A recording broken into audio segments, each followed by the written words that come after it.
আজকে হচ্ছে মটর পনির, তার জন্য কটি রাত্রের মতো করছি।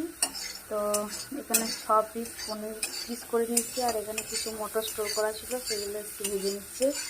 আর এখানে আমি গ্রেভিটা বানানোর জন্য টমেটো, কটা কিশমিশ, একটু নারকেল আর আদা রসুন এসব বাদাম দিয়ে পেস্ট করে নেবো।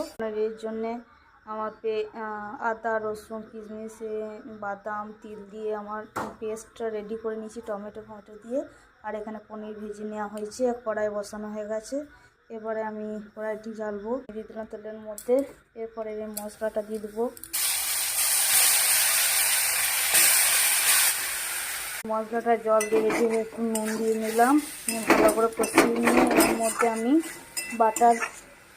পিনাট বাটার মশলাটা আমি অ্যাড করব।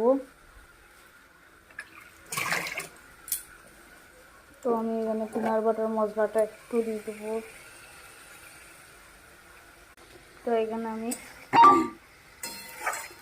মটরশুঁটি কলাই আর ইয়েগুলো পনিরটা দিয়ে দিলাম, একটু হালকা ফুটুক, তাহলে রেডি হয়ে গেল আমার পিনাট বাটার পনির রেডি হয়ে গেছে। তো আজকে ঘরে কি কি মাল এনেছি সেটা দেখাবো। চা এনেছি, বিউলির ডাল, বেসন, তোমার জিরা, মেথি, গুড নাইট,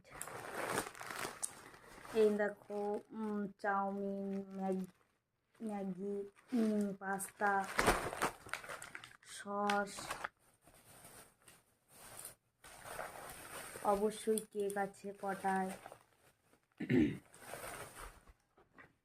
এই দেখো বাথরুম ক্লিনার, আর এটা ডিশওয়াশ, ঘি আছে, সঙ্গে ফল আছে, সঙ্গে আছে খইচুর, আর আছে দেখো ভিঞ্জেল অ্যালোভেরা জেল। এই ছিল আজকের, তো এইগুলি ছিল আজকের দোকানের মাল। তো কার কেমন লাগলো অবশ্যই জানিও। বাই। আজকে দুপুরবেলায় আমরা ভেজে নিচ্ছি মাছ, পুকুরের মাছ আমাদের কিনেছি, আমি ভেজে নিচ্ছি। এগুলো কী মাছ আমি ঠিকঠাক জানি না, দেখো কত বড় বড় কিনেছি, ভালো করে ভেজে নিই। ছিটিয়ে রাখলাম, নিচে আসতে একটু করে ভালো